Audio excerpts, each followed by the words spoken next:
What's up, everyone? Welcome to a special Saturday edition of the NFL DFS Kickoff Show. I mean, it's Saturday. We're starting early. We ain't got no jobs. We ain't got shit to do. I am joined, as always, by my good buddy, Joe the Brain Matz. Joseph, what's going on? Just getting ready for a hopefully awesome weekend of sports. Football games, 3 straight days, and it's a 3-day weekend. I'm all in on that. Yeah, but both of you guys, including our other guest, Ryan Mulvey, who you guys might recognize from ESPN Northwest Florida. He's nice enough to let me go on every Wednesday and nerd out. And he's going to be joining me this season on our golf show, which will be getting started here in a few weeks. Ryan, what's going on? You guys are both talking basketball. You got Auburn UGA. Yep. Joe, who's Arizona playing? Texas Tech. That sounds riveting. Well, It's 2 top 20 Ken Palm teams. So yeah, yep. Okay. Yep. I have a hard time getting into college basketball sometimes. Jamie, what's going on, man? Good to see you. We're here again. We're going to just talk through the 4 NFL games, give you a few DFS plays, and then we'll get out of here because, again, these guys got college basketball games to watch. I don't know what I'm going to do for the start times. What do you guys think about them not starting games either day till the afternoon? You like it? For, against? I don't know.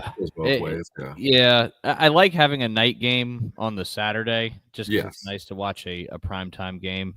I think I'm fine with it. And I like Sunday getting it done a little bit early. It's weird. I didn't remember. They haven't always done this with the Sunday game, right? Was that just you think they saw they had Buffalo, Baltimore, and they were like, we're going to do 6:30, or do you think that was planned before?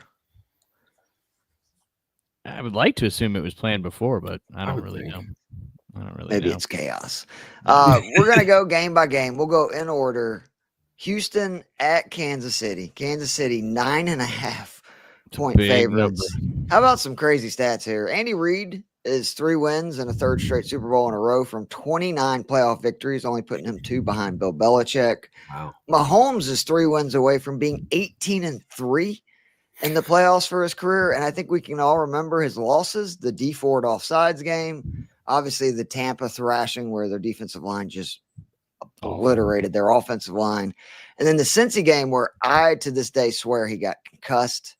It was one of the weirdest Mahomes performances of all time in the second half. Yeah. Remember he took like a big hit right before halftime too.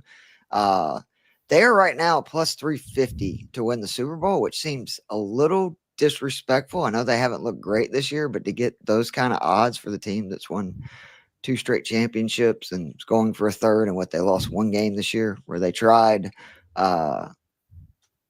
that enticing to you guys or no?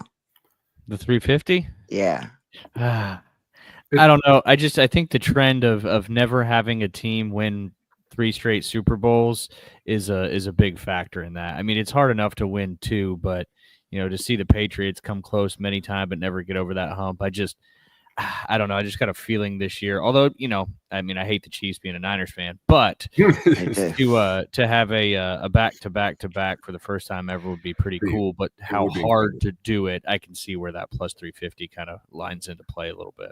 I mean, you can also look across this season and make obviously they have the best record. They earned that 1 seed, but you could make a compelling case that Buffalo and Baltimore have been more impressive. I mean, Buffalo literally beat them. And, Baltimore crushed Buffalo earlier in the year. Obviously, the history in the playoffs has gone in the Chiefs' favor against those two. And they're lying in the weeds, right? Like, it feels like everybody is almost discounting them, which to me, it's so funny. This game we're going to talk about in a little bit with Allen Lamar, people are acting like that's the Super Bowl. And I'm like, that's great. But whoever wins that still probably has got to go to Kansas City and beat, those 2 guys that seem to never lose, which is not great. The DFS plays, we talked about this a little bit on the Fantasy and Frame show last night. I do really like the value of Mahomes. I think that him at 6K seems insane. Kelsey, same deal at 5K. I know I sent to Ryan and mentioned to Joe his ridiculous stats the last 5 years in the postseason for Travis Kelsey, where it seems like he just goes, puts on the Superman cape or something. I don't really know how else to describe it other than he just goes bananas. He's averaging over 10 targets, over 8 receptions over the last 5 postseasons, basically right at 90 yards per game and a touchdown per. So I think there's real value there. You guys, any interest in any of the Chiefs receivers, any other people on the Chiefs side other than the Kelsey Mahomes, again, for $11K, which I think is extreme value, especially when Mahomes typically runs more in the postseason? I think that's probably where the best value lies. I forgot to mention this on the pod last night, where Mahomes had the 3rd most pass attempts between the numbers this season, and Houston's yards per target outside the numbers, they're 3rd best defense in the NFL, and they dropped to 12. So still good. This is a really good defense, but that is the weaker spot of this defense. And obviously, you got Patrick Mahomes, you got Travis Kelce working the middle. You feel all right about it. Yeah, Ryan, it almost feels like, right, that the Texans defense really good at getting pressure. Yeah. And that's going to take an offense that gets rid of the ball quickly. And I just immediately think of Mahomes, who's been kind of doing this Tom Brady, second arc type, part of his career for Mahomes. For the last couple of years, that's what he's been doing since Tyreek's gone. It's like, that's fine. You want me to have these 10, play drives where I pick up 6-7 yards at a time. He's okay with that. And I think they're going to be able to just, what is it, death of 1,000 cuts type deal to this Texans D. Yeah, absolutely. I think, Xavier Worthy floating at 5,200. I mean, you're talking about, if the Texans repeat the same game plan as last week, they brought obviously a lot of pressure.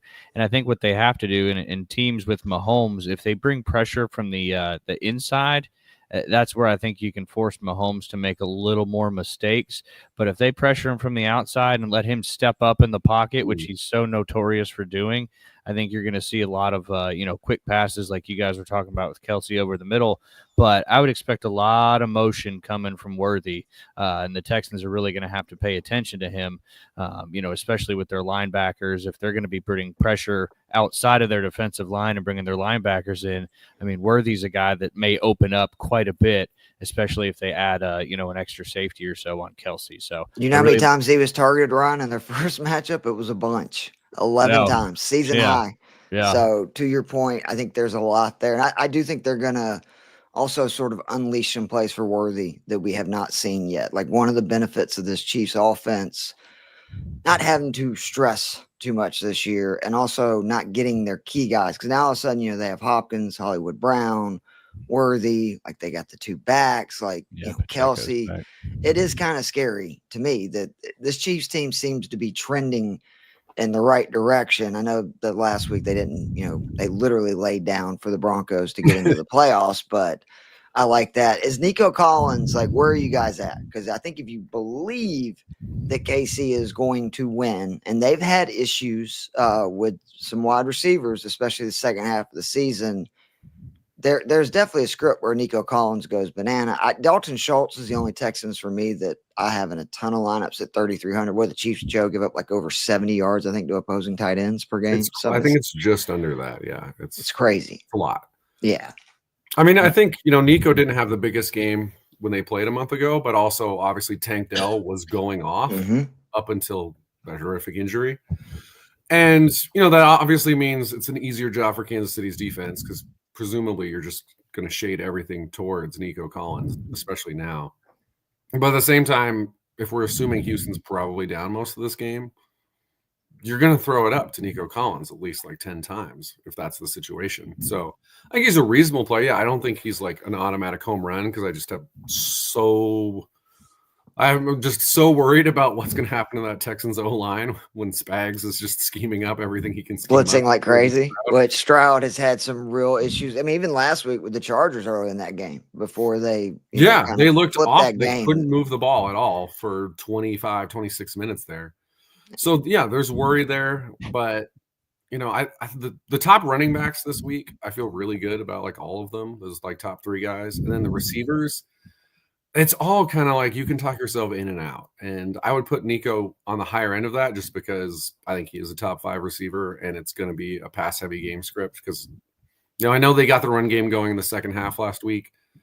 I'm skeptical. I think it was like 50 yards of Mixon's rushing yards came on that final drive, when they put it away. So I don't, which lost me some money. So that was awesome. But, yeah, I think it's going to be – he'll get a lot of targets. What he does with it, who knows? But – it's Nico, so I bet on him more often than not.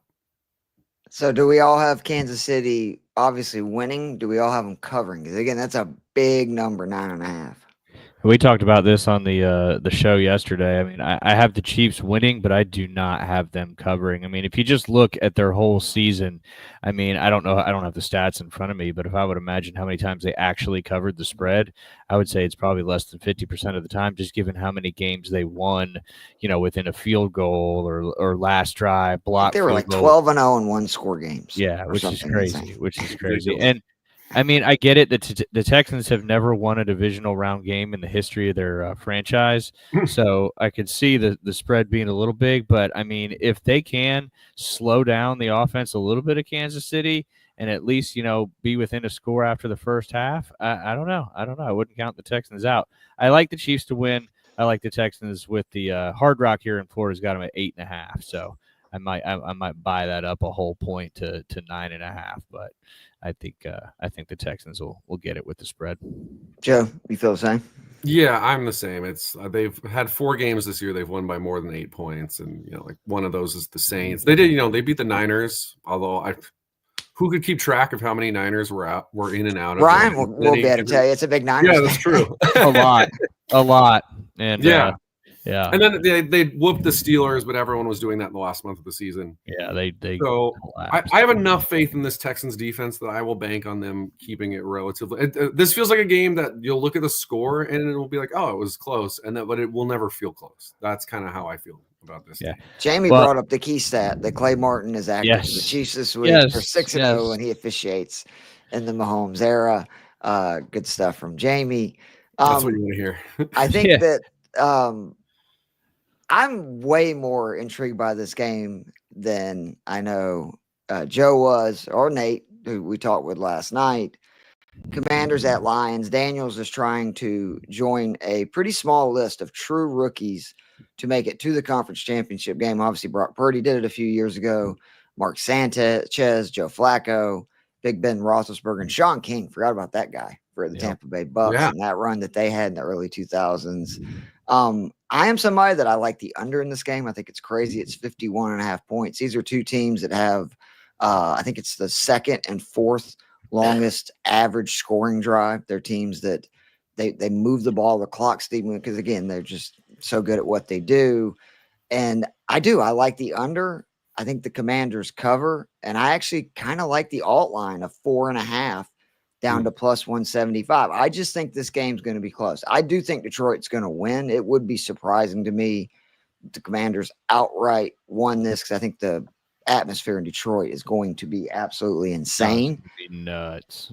But I do think that this is not the best matchup because Washington has been trying to condense games, and it seems like that is their game plan right now, is they're trying to shorten these games up. Joe made a great point last night, Ryan, that they're going to lose the aggressive, advantage that they had last week where they're going for it on 4th down left and right. Tampa would not. We know Detroit, like Dan Campbell's like, oh, you want to get crazy? Let's get nuts. Dan Campbell was not afraid to take some gambles. From the DFS side, again, I think people are going to overload with this game because they see that high point total. And I'm not saying there's not going to be points, but I think it's going to be more in like that 40 to 50 range. I think the last time I saw it was still 51.5. Hard Rock's got it at 55.5. That's to me. I just think that's too many points. Yeah. I do like Daniels a lot. You guys in agreement with that, with what he's been doing with his legs. And obviously it's going to take a Superman performance. I love Daniels this week. Yep. It's going to take him to he's going to have to again put the team on his back and just do some crazy stuff. What's crazy, we were talking about some of the props yesterday, and rushing yards for Daniels on Hard Rock is 55.5. That's what DraftKings says too. Yeah. Wow. So obviously they think that his legs are going to have to be a huge part of this game. I mean, Brian Robinson Jr. is only at 36.5. So Daniels is 19 yards more, and he's the quarterback on their rushing prop. So I feel like I just don't know. I mean, if he gets over that, I think Washington wins.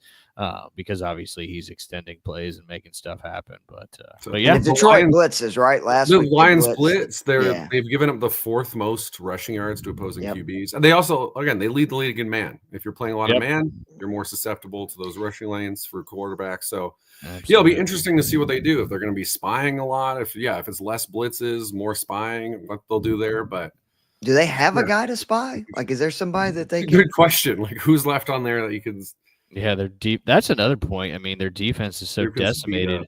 Obviously, they've done well with it, but I expect performance though week 18 looks a little different after what the Rams did on Monday, and I'll admit that. Like, where I gave so much credit to the Lions, and it almost seems like they more found the blueprint to kind of, at least befuddle, I guess would be the word. We'll say Sam Darnold and that Vikings offense, because the Rams just copied it and almost did it even better a week later. Well, I mean, you had Sam Darnold versus Jaden Daniels, so there's a little bit of a different in how dynamic those two are. And then Christian Darrisaw has been out for a while for the Vikings, and I think that was a big problem for their offensive line over the course of the second half of the year. So, this is a taller task for this beat-up defense, but I mean, I don't know. Maybe Brian Branch comes down and he's spying. I'm not sure, but what Lions are automatic for you guys this week? Gibbs for sure. I know you had said that last night, Joe. Like, if you were ranking the running backs, Henry, Barkley, Gibbs, and count their price into consideration, because I think Barkley's 82, Henry's 8K, and you got Gibbs at 7,500. How would you rank them? I mean, if Montgomery was out, this would be easy, and I would just be smashing Gibbs into every single lineup. Oh, I've gone back and forth. Obviously, Barkley had his best game of the year against the Rams earlier in the season. Derrick Henry destroyed the Bills. And then I think if you actually just look at like the line play over the course of the season and how teams have defended the run and produced in the run, I think Gibbs actually has the biggest advantage. So I'm leaning. I think I'm ultimately leading Henry. It just feels like a Henry type of deal where it's a cold weather game and he just wears them out and goes for like 80 yards in the fourth quarter.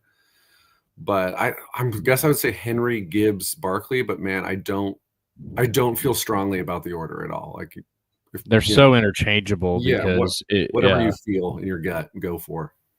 Or whatever fits your lineup with the rest of they're going to use. How much do you think they use Montgomery, Ryan? Because I mean, they seem like he's full go. I said last night, my concern is we heard this guy was done for the year. Yeah, like days after the injury, and now he was cleared early in the week. And it just, to me, it kind of sucks with the Gibbs play, because originally I had him in a lot of lineups, and now I'm just worried if he's not getting the red zone touches, which that was the big issue.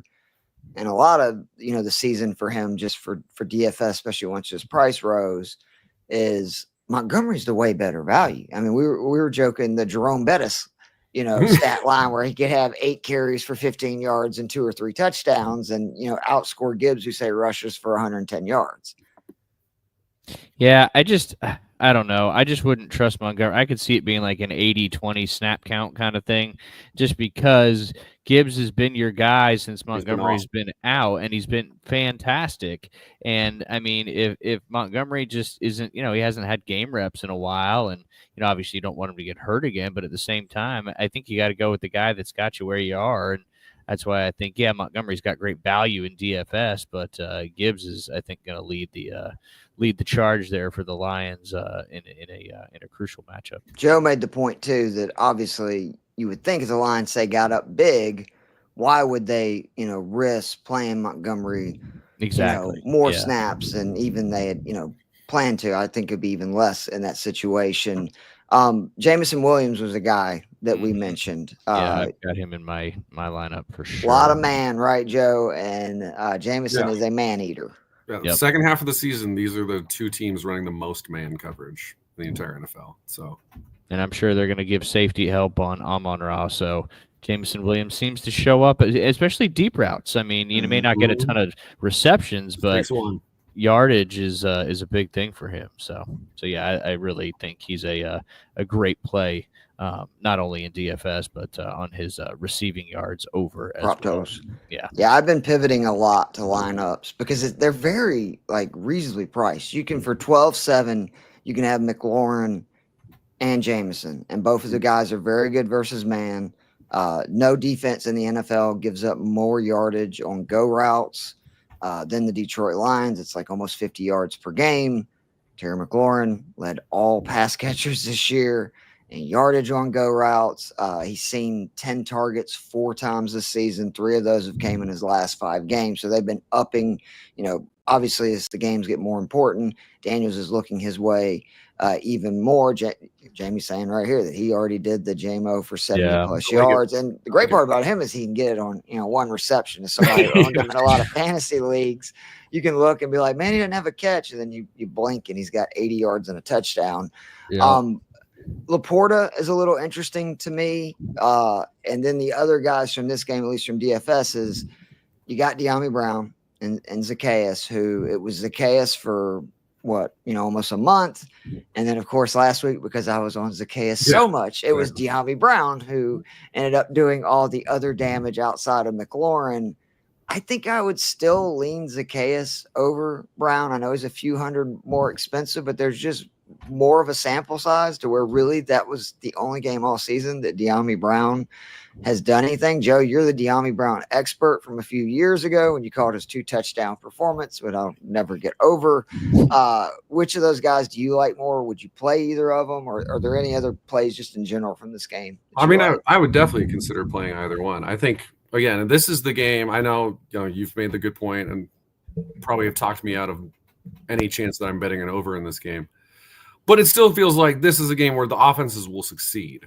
And so that's and I feel confident about it, where it's like Buffalo, Baltimore, I think, those quarterbacks will do some good stuff. Kansas City, Houston feels like a defensive game. Mm-hmm. Philly and the Rams honestly feels like a defensive game to me. So that means this is the game where I want to take more, just shots, especially on guys who are lower priced, because there's more opportunity here.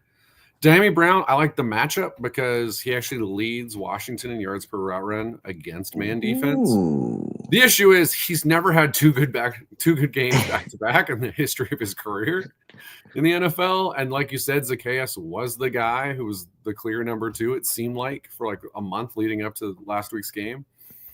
So my slight lean is Brown, but it's a coin flip. So either guy, I think, I'll be bouncing between them in a bunch of lineups just because at that price point, I do think they're 2 of the better values.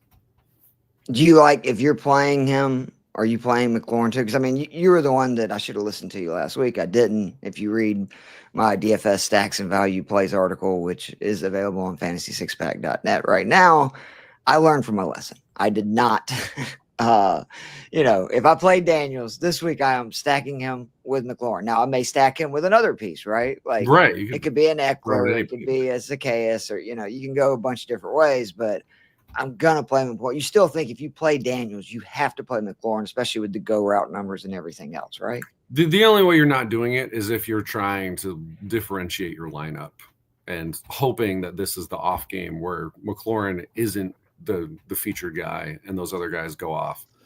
But that, then you're really just kind of banking on the outlier performance there. Because it basically what was like week 3 or week 4 on, it's been like, just put McLaurin in if you're playing Daniels. Right. So don't doubt it now. Ryan, I didn't ask you because we didn't get to tell us. Are you somebody that believes the Lions are going to win this fairly easily? Because both Nate and Joe, they're making me worry that I'm out on a limb here, thinking that this game is going to be relatively close. Are you somebody that you think they covered? Oh, he's muted. I was like, or we both went down. Sorry, I was coughing earlier, so I wanted to not cough on the stream. What a gentleman. I was just saying, no, I think it's like the same scenario as the other game. I don't think Detroit covers, but I think they win. Because obviously 2 defenses that aren't that good, that point total is high, but I don't know. I could see, we talked about this on the air, out of all the 4 games, I think I could see the Commanders pulling off the upset more than any of the other 3 games, simply because I think their ceiling and their explosive playability is better than the Texans. Is in line with the Rams, and then the Ravens-Bills game is just going to be a slugfest. So. And Dan Quinn's done this before. If you look at what the Commanders, and have Jaden done Daniels this is playing season. on house money. Like that's one of the most. I mean, it's kind of like what Brock was doing on his couple runs. Is like you're not expected to be there, and sometimes when you're not expected to be there, that is the most dangerous ammo you could possibly have because you play a lot looser and you play without fear. Whereas like a CJ Stroud, he's been there before, they've lost before, so you've got that thought. I mean, that stuff's still going to literally to this team too. Yeah, exactly. And in Kansas City Chiefs, I always liken him to Tiger Woods when he was in the near the leaderboard going into the final round. Like that red shirt comes on and fuck. Yeah, you basically beat yourself you in a lot of times. Yeah, and I mean, not only are they great, but a lot of times teams don't do themselves any favors because of the pressure in the moment and everything. I mean, it's also it's worth mentioning because the line's what 9.5, right? Mm-hmm.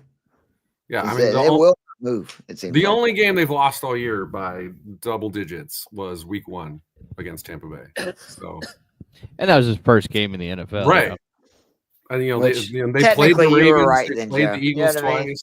He had a really good fantasy day. We argued about this Week 1 because I wanted to run Daniels right off the bat, and he was like, "Well, I love Daniels this year, but he ended up having a good game. But to Joe's point, they had their issues because again, they got beat 37-20 or something. So, all right, the Rams-Eagles game. The Eagles 5.5 favorites. The Eagles are trying to make their 8th conference title game this century. Rams are going for their 3rd conference title game in 8 seasons with Sean McVay as their head coach. I think there is a case. I don't like it because, again, I think the Eagles are really good. But if you want to stretch it, the Rams have been preparing for the kind of game they're going to need to play to win here in the last 5 weeks. They won the 12-6 Mud Bowl against the Niners, ugly game. 19-9 game in New York. They won the 13-9 game at home versus the Cardinals. And I just don't see against this Eagles defense, and I could be wrong, but I just don't see the Rams being able to put up a bunch of points in Philly on this defense. So they're going to need to, obviously slow down Barkley, which we saw that was a huge issue when they first met. And then B, I think they're just going to have to win ugly like this. And that could be, that might be in their favor. That's what I say. That could be the easiest way to beat the. I know that's the Eagles by design. It drives you crazy because they don't really change up their play patterns, their pace. The Eagles are just very monotonous. Very I noticed it last week when it's 3rd and a mile, they almost run it every single time. You never see them, taking a big risk. It makes sense when you think if you have the most talented team in the NFL, that's probably the way to play. But I also do worry sometimes with a coach like Sean McVay, who's so good at scheming and getting, the one of the best here and there. Coaches in the league, without a doubt. And what he's done, I mean, since he's been with the Rams, is just insane. You didn't realize how much success he's had until you start looking at it year after year, and you're like, oh my gosh. So if there's a coach that can do it, I would give the advantage on the coaching side of things to McVay over Sirianni for sure. But I think this game for the Eagles lives or dies with Jalen Hurts. Is he going to be in the game? Is he going to have the energy to lead his team? He's just such a quiet guy. I don't know. And it's the Eagles situation is just weird to me. It's just a weird season for them. Obviously, a fantastically talented football team and have had a great season. But there's been so many little stories here and there, little distractions. Is that going to catch up to them? Is it going to catch up into a game with this utmost importance? And the Rams, or do they thrive on it? Right? Yeah, because or do they seems like they almost live for that stuff. Remember the underdogs, right? From the Eagles, they kind of like to have that, I don't know, edge to them. But I do think the Rams are going to have some real issue, both dealing with Philly's very good offensive and defensive lines, which that's where I worry the Rams are going to have battles, because especially if Barkley, he didn't have to have the monster game that he did last time, but if he can just run it, at a good clip, that's where they're going to get those play action one-on-one opportunities with Devontae and AJ on the outside. I like Goddard a lot in this game. Again, when we're getting into DFS plays, Rams, right behind the Chiefs. Chiefs give up basically almost 70 yards per game. Rams give up 65 versus tight ends.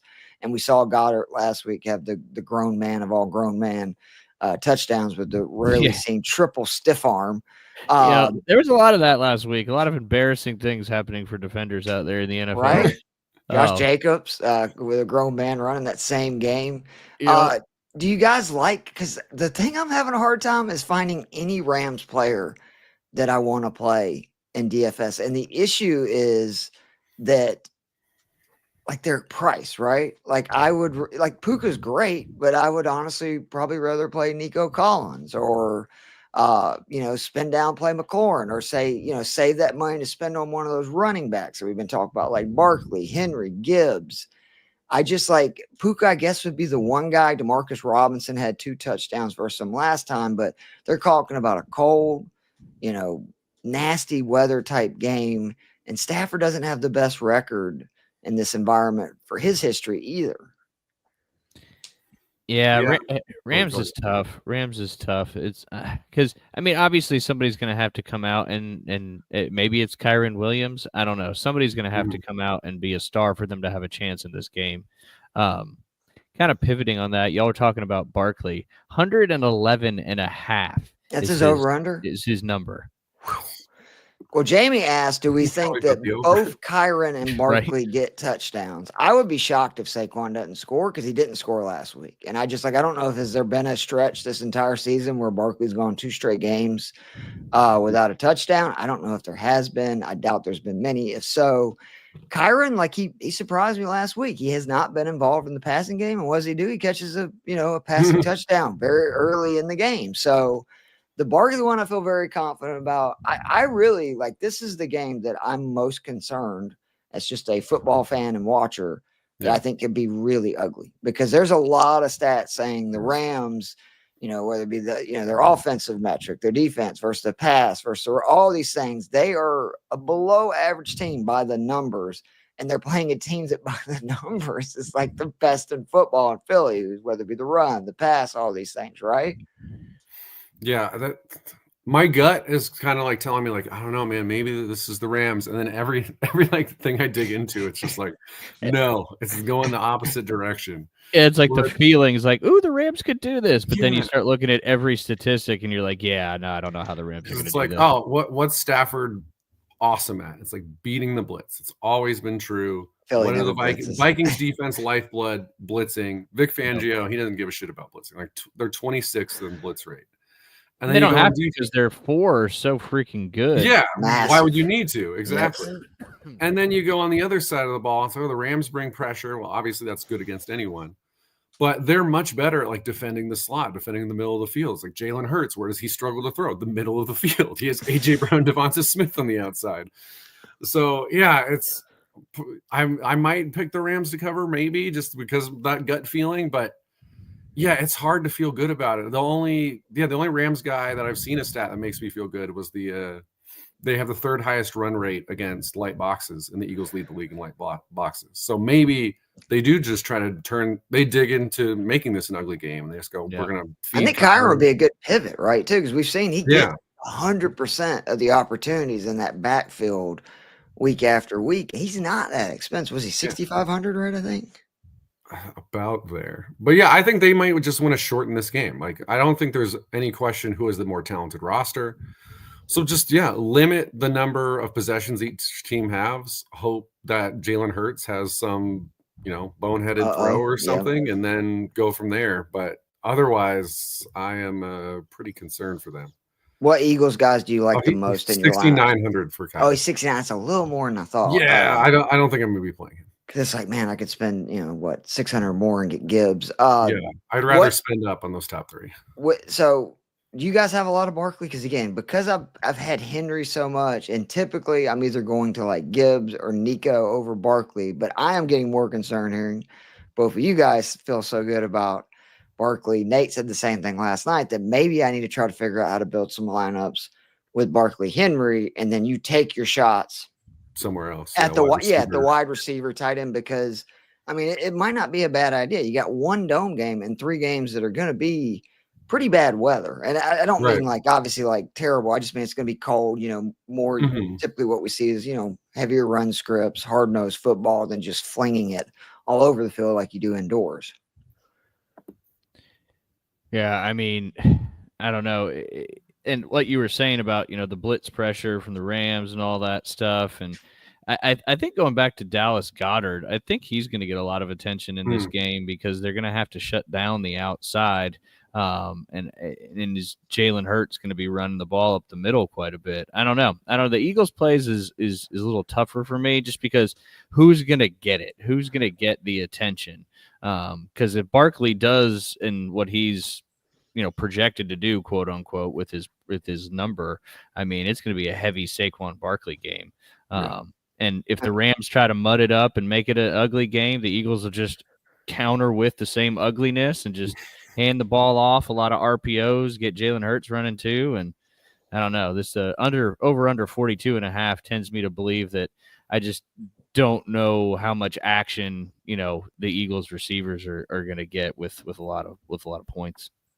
Yeah, do we all have, though, the Eagles winning this game? Because I do. This is, again, I just want a good football game in all of them. That's what I always root for. As a Falcons fan, it's all you can root for come postseason time because you're never in the playoffs. But I really do. But this, again, is the one game that it would not shock me if it's just like a drubbing. Because, Bill Simmons has his playoff manifesto. And one of the rules is don't get oversold on the team that looked too good the week before in the playoffs. Absolutely. And I think that absolutely could end up being the Rams because the Eagles looked awful. That's all everybody talked about after that game.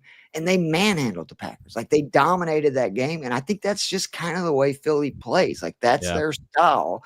It could be very similar to that game. It would not surprise me. Yeah, especially if they get out to a lead early and they just put the clamps down. The Rams aren't going to be able to play from behind in this game. So they've got to get out to a start. Like you guys said earlier, Hurts has to make a mistake or two, and the Rams have to capitalize on it. But if the Eagles, get a touchdown on their first or second drive and just kind of start controlling the game, I just don't see the Rams are built to come back in this one.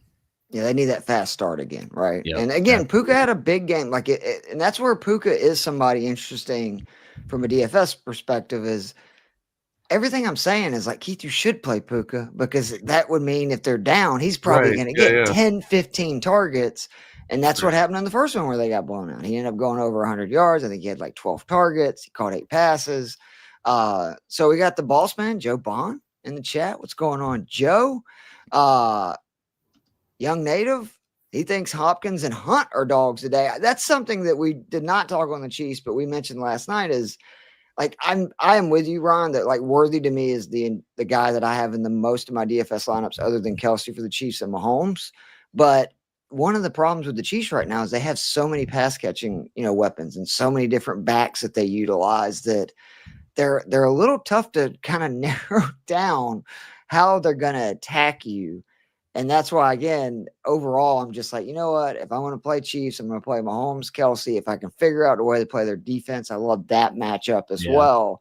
But with the receivers, I'm really looking at those multi-entry events to play them. And for cash games, I'm trying to really stick to guys that I know they're going to get the ball and be heavily involved. But it would not surprise me. I mean, especially Hopkins, like how many playoff moments has this guy had in his long and storied career? So it would not shock me if, like what was his first game with the Chiefs? I think he had like, 8, 9 catches on the first couple of drives. So young Native, I'm not against that. All right, the final game, then we'll let you guys watch your college basketball. The main event, the Ravens at Buffalo, a line that has, and Jamie to that point said he bet Hopkins over 40 and 2.5 receptions. Don't dislike that at all. This line, I think, is flipped twice.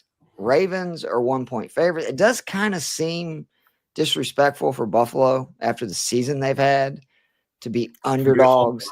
In their place. But this is just, it's like the styles matchups deal, right? That it just feels like Baltimore is such a bad matchup for Buffalo. And I truly believe that the only thing that could trip Baltimore up is if they don't stick to the plan of just like, let's establish Henry and then get everything going from there. And I know normally it's Lamar, right? And then Henry, and it's kind of a do with it. To me, this week, it's like get Henry going, then the play action, all the other stuff will come. But the few times they've tripped up this year, if you look, they did not run the ball. Like they just didn't stick with it. They got into a lot of pass heavy scripts.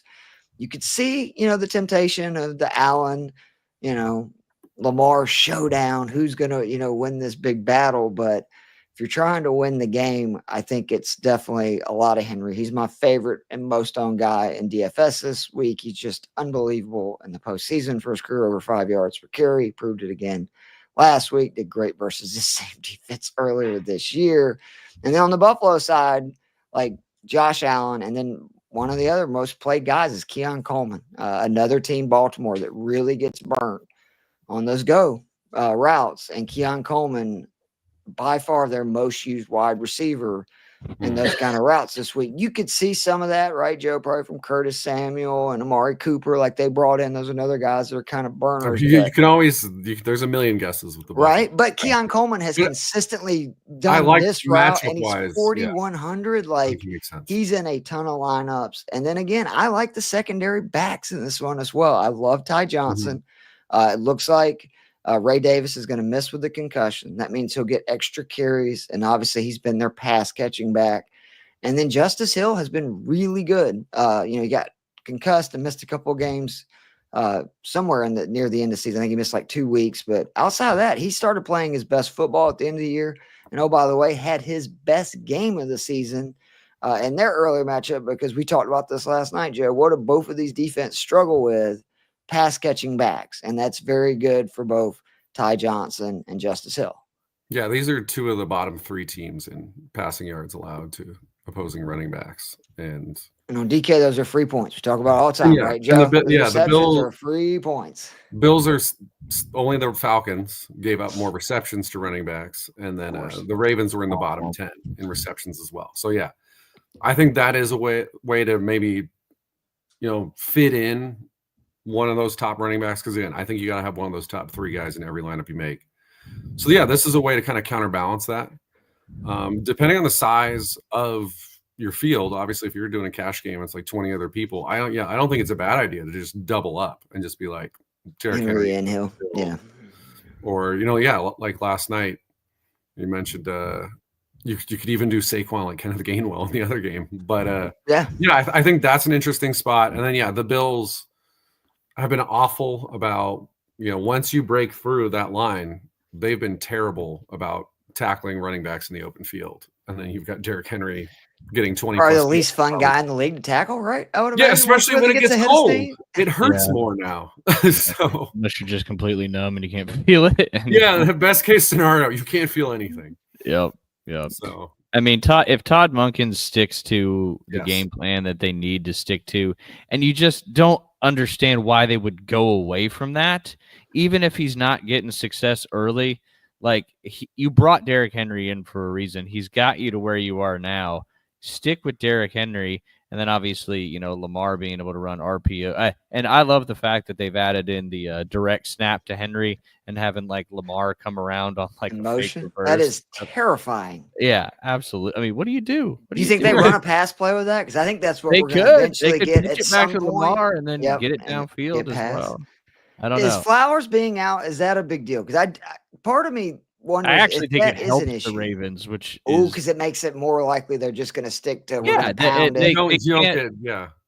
can't get away from that game plan with the temptation to, all right, let's air this thing down the field.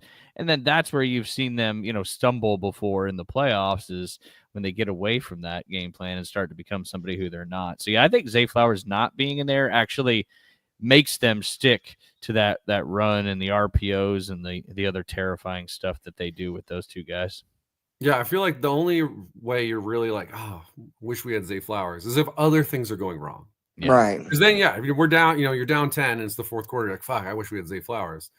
But by then, like 3 different things have gone against you. So, start of the game, I agree. I don't think it's that big of a deal. Bateman has actually stepped up and, knock on wood, stayed healthy so far this season. And then you've got potentially 3 tight ends you can use when you need to. And then, you fucking Derrick Henry. So Jamie asked this question. That's kind of shocking. So you can get 25 to 1 odds on 2 Henry touchdowns and 2 Allen rushing touchdowns. I would put a buck on that too, Jamie. I like that very much. Can we mix in just 2 anytime touchdowns for Josh Allen in case he catches another one? Against my Niners. Who needs this game more, legacy-wise? Because I don't think it ultimately matters. I think everybody's making such a big deal. I think ultimately, if whoever wins this game doesn't win next week, it's not going to matter because they're still going to have it held against them. That's kind of true. But oh, that is with an anytime. I feel like the QB and coach. Oh, nice. The QB and coach swap, because I think Lamar needs it more than Josh Allen, because we have seen Allen be awesome in the playoffs, even if it didn't lead to victory. Had one bad game versus. Whereas, like, you know, some people are going to take their shots at Harbaugh if they have another, you know, like this team could have won the Super Bowl, but it's like he won a Super Bowl with Joe Flacco. Like he can coast on that forever. But then with McDermott, I mean, there's a lot of Bills fans who are not McDermott fans. Yeah. And absolutely. then if he, you know, if Mr. Let's all team up like the 9/11 hijackers loses a home playoff game, I think that's rough. No one's getting fired or anything, but I do think that would kind of put him under the 8 ball next year. And then Lamar, especially if, you know, it turns out Lamar wins the MVP again, and then he has this loss, that's going to just turn, you know, First Take, all those shows are just going to be going on and on Colin Cowherd's going to talk about it for like 3 months, because all he talks about, even in the summer, he's like, it's still football time. So yeah, it's Lamar for sure, though, out of him and Josh Allen. Do you understand, though, what I'm saying? That even if I really do believe, right, it's a huge difference. Guys win this game, get over the Chiefs next week. Like if they lose, we'll have the same First Take. You know, they can't win the big ones when it's like. But I tell people, like, how do you beat Patrick Mahomes and the Chiefs in Kansas City? Sometimes, like, it's been a lot harder than I think people realize. I think it's a little more priced in, though, that we're just like, oh, it's fucking Kansas City. Like, that's what fair. Are you gonna do? Whereas, like, otherwise, it's like, you know, when Allen lost to the home game to the Bengals a couple of years ago, and it was like, well, we all have to have Joe Burrow ahead of Josh Allen 100% because that happened. And then the people are going to say the same thing depending on what happens this week. Well, that's fair. Well, any sleepers today? We kind of talked through the guys we like from each game. Any like, holy crap. I think if the Lions game turns into a shootout, Tim Patrick is interesting. He's only had a couple of, you know, big games. He doesn't get a lot of targets. But again, if it gets frisky and gets going up and down, that one would not surprise me. I have to, I think, contractually obligated to say Isaiah Likely, who's, you know, been one of my favorite guys, definitely one of Ryan's favorite guys. Go Shants, right? Yeah. And I do think that with Flowers out, we've seen if they have to throw the ball, he turns into, in a lot of ways, a de facto wide receiver. They'll even line him up outside, which, you know, they don't do that with Andrews very often. Any guys we haven't kind of mentioned or touched on that you guys would bring up?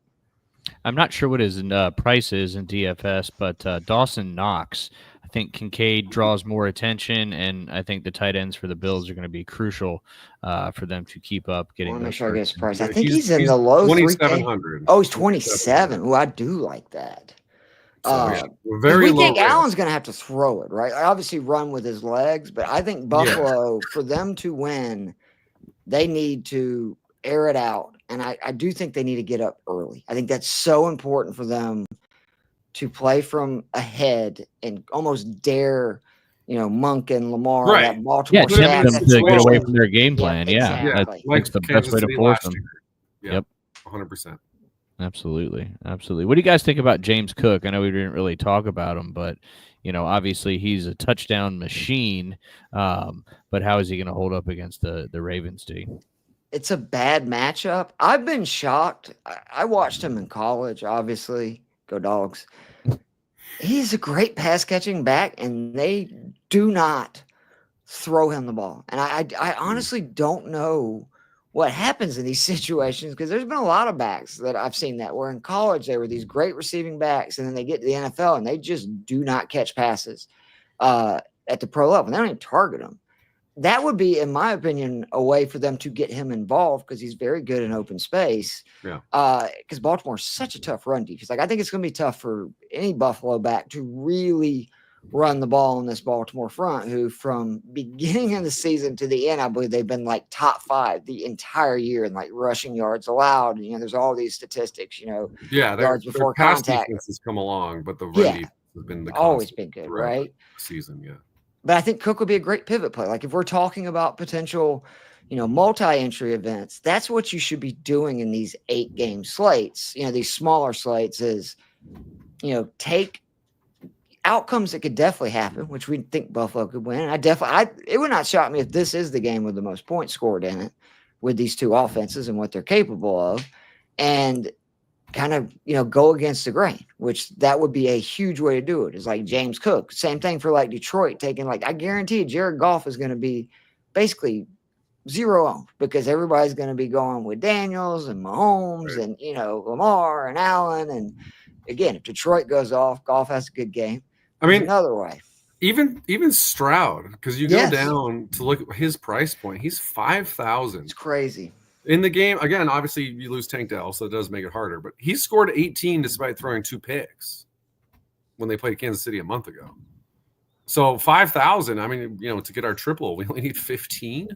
And we were talking about trying to ways to get Barkley, Henry, and maybe even Gibbs, right, into a lineup together. Or Barkley, Henry, and again, pass catchers. That would be a way to do it. Scared of Spags, but at the same time, at 5,000, if it frees you up to do a lot of other things you want to do with your lineup, it's because he runs sometimes too, right? And again, if you're blitzing, that could be to. I always think about. He's going to have to run in that game. Yeah, if he doesn't, I think that's going to be a problem. He cut a number of big runs last week against the Chargers where he had 42 yards, and he got 23 on only 2 carries against Kansas City. So. Yeah, I think if you do think they're going to keep it close, I think Stroud over on rushing yards or just playing him in your DFS is a good one. Absolutely. All right, anything else, guys, or we pretty much touch on everything? This is our most efficient pod ever, Keith. I know, right?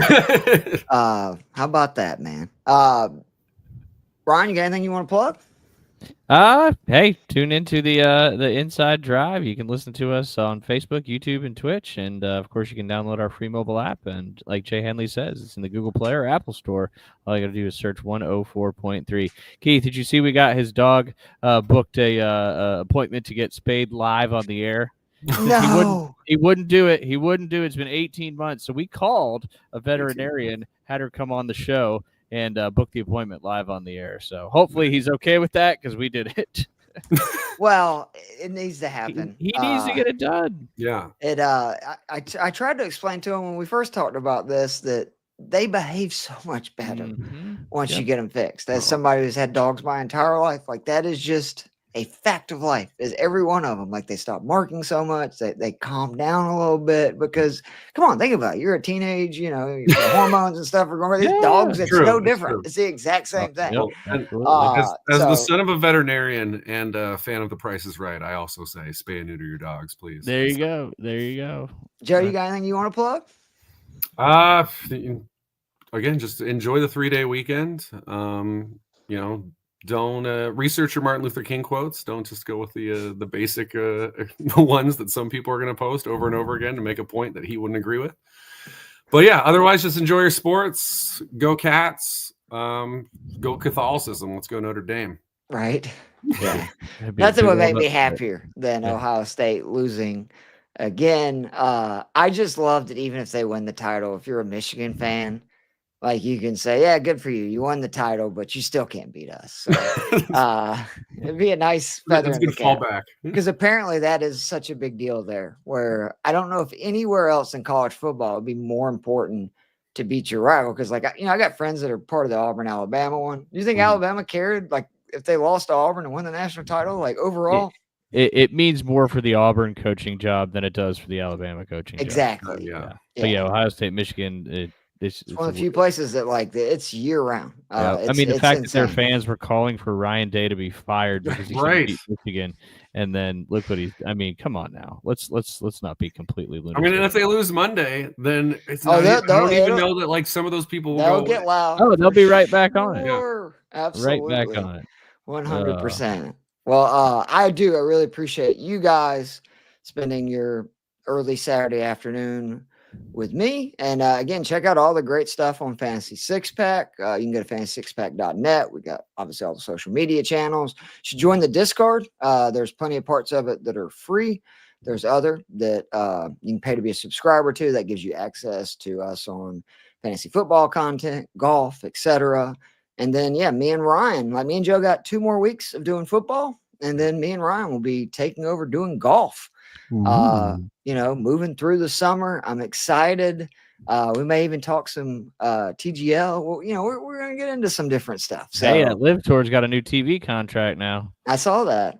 So interesting stuff among. But guys, I hope you enjoy your weekend. Everybody, good luck with your bets and DFS lineups, and happy holiday weekend.